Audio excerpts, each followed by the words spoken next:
My wife says that this is a picture of me in a previous life. And believe me, there's a great deal of truth to this. At one time, I used to have a lot of hair. And I used to drink 11 to 14 cups of coffee a day. That's why you see this IV attached to my vein with coffee in it. My life was just filled with the urgent and pressing demands of life, expectations placed on me by others, and I had no control of my life. I became a classic workaholic. And people used to say, you need to have more work-life balance. But I did not know what that work-life balance looks like. As a matter of fact, the International Coaching Federation, that's a global organization of executive and life coaches, did a survey some years ago to find what are the needs for which people seek the help of a life and executive coach. On top of the list was work-life balance. Work-life balance. 42% said that work-life balance is the most important need presented among their clients. You see, my friend, the old model of work-life balance doesn't work anymore. It doesn't work anymore because it assumes that if you want to have a life, you have to give up work. And if you have to succeed at work, you have to give up life. And this doesn't really work. Allow me to introduce you to a new model. We call it integrated balanced living. Integrated balanced living. Because whether it be in your personal life or your work life, there are activities and roles that energize you, and we love them because they are consistent and in harmony with your God-given strength and talents. On the other hand, there are roles and activities that drain us, and we hate them because they are outside of your God-given natural talents and abilities. So the key is to make sure that you have enough of what energizes you so you can cope with what drains you. You know, when you look at the life of Jesus, by most standards, Jesus was the most effective man who ever lived. But we see that he took a 40 days retreat before he starts his demanding ministry, before he started looking and staffing his organization and serving. The day before he was arrested, what does he do? He goes out and has a good dinner with his friends. And he says to them, I was looking forward to this time that we can spend together. Just before he was arrested, he took time to pray with his Heavenly Father, to be energized by the support of loving God. How about you? How do you do it? Well, on a more easier term that we can explain, it's really very much like how you manage your bank account. You have to have enough enough deposits before you start making withdrawals. Just like in finances, you have to have a budget on how to budget your time, because time is the only finite resource you and I have. And it's the place where we play our roles and take our activities, and it's the most measurable indicator of work-life balance, or what we call this integrated balanced living. So if you learn how to budget your time, all the other pieces will fall in place. So how do you do this? So we'd like to introduce you to a time budgeting tool that's very much like how you budget your finances. It's broken into two main categories. The first category, we call it your private life. And the second category, we call it your public life. In your private life, there are activities that you do that energize you, that deal with four sub areas. The first area is sleep. The second is your emotional well-being, physical well-being, and spiritual well-being. In your private life, there are activities that energize you and also activities that maybe drain you. You say, how can this be? You see, my friend, the most important part is to guard the first priority of how much sleep you need. And you look at your other areas. Yes, there are activities that energize you and activities that maybe do not energize you, but possibly even drain you. Let me give an example. In the spiritual life, what energizes my wife is having a good Bible study. And my friends, I'm not talking about reading the Bible. I'm talking about studying the Bible, marking, highlighting, taking notes, looking at references, looking at concordances. And my wife could spend an hour and a half doing this, and it energizes her. To me, I'm not a good student.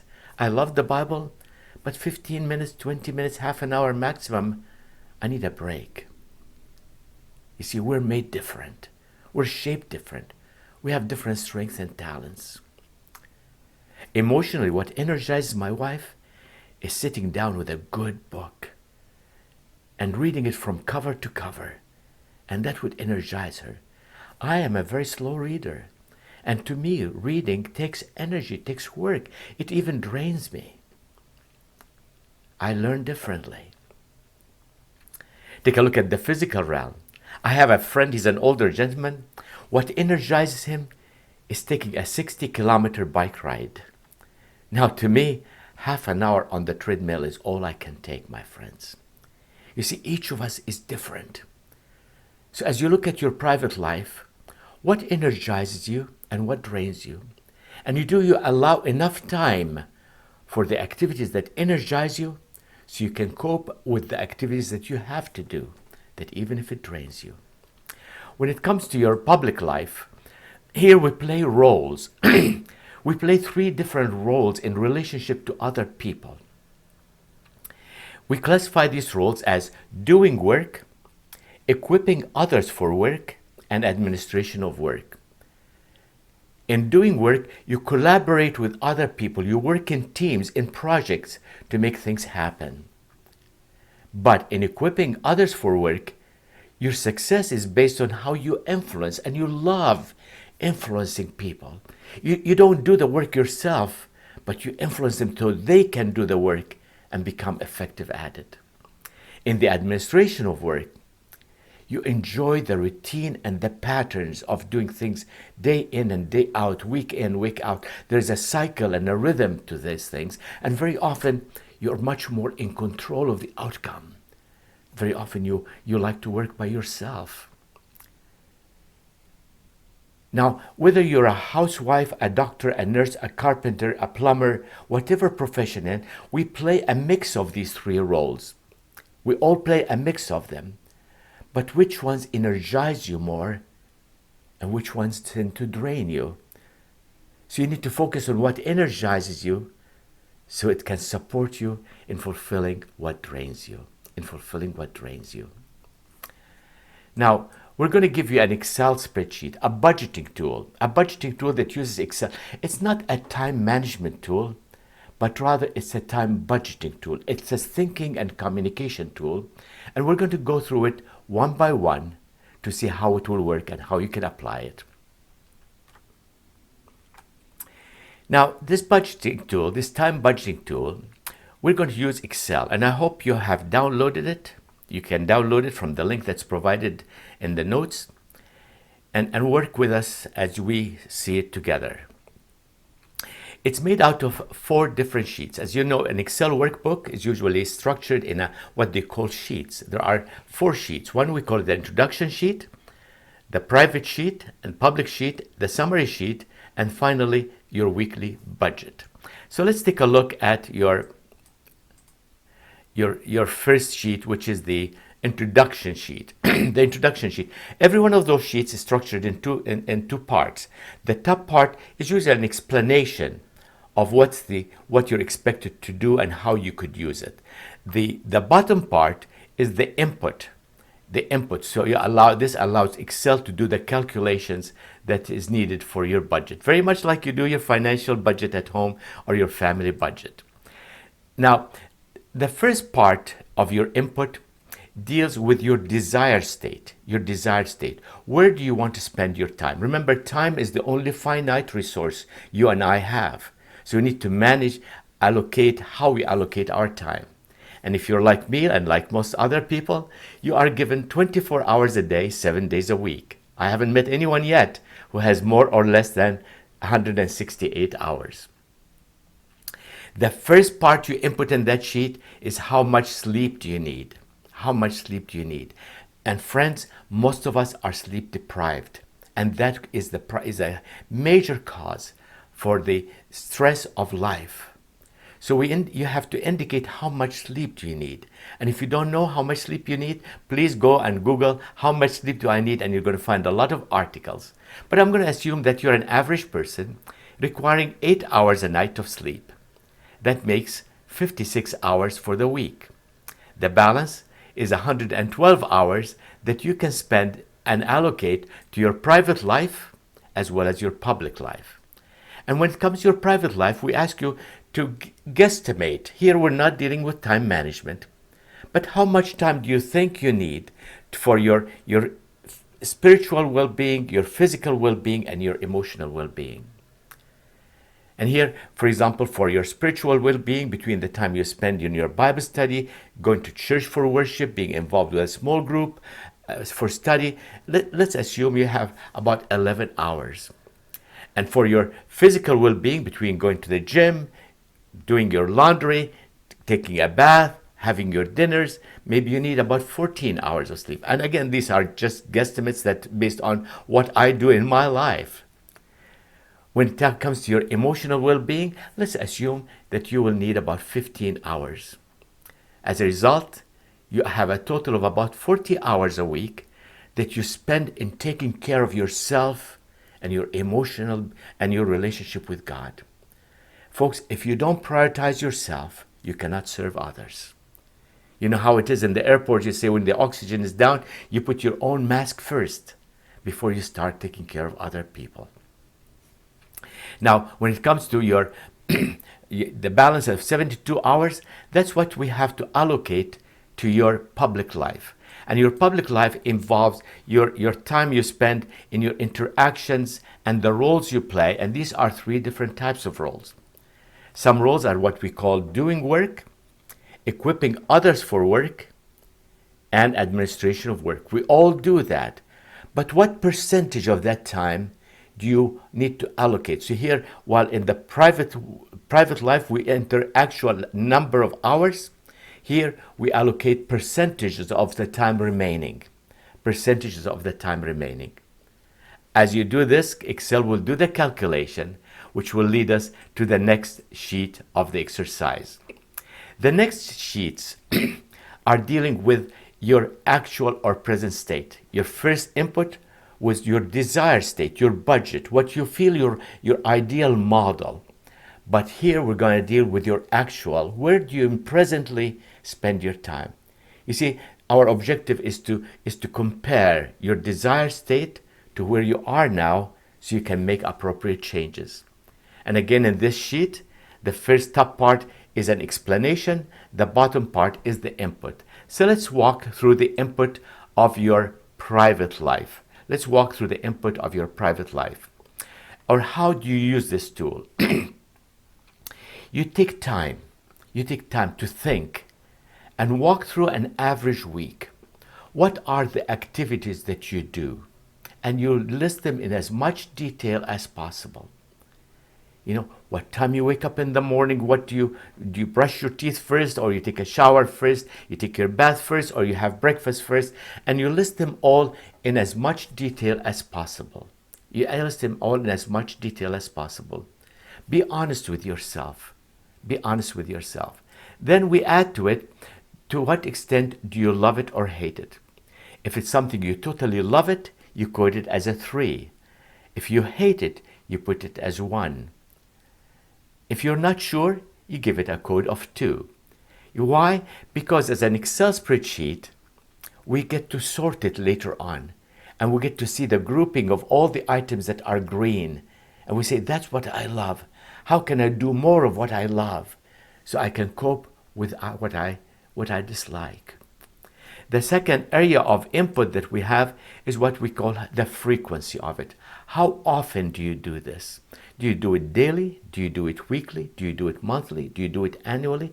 The reason is you get a feel for the rhythm.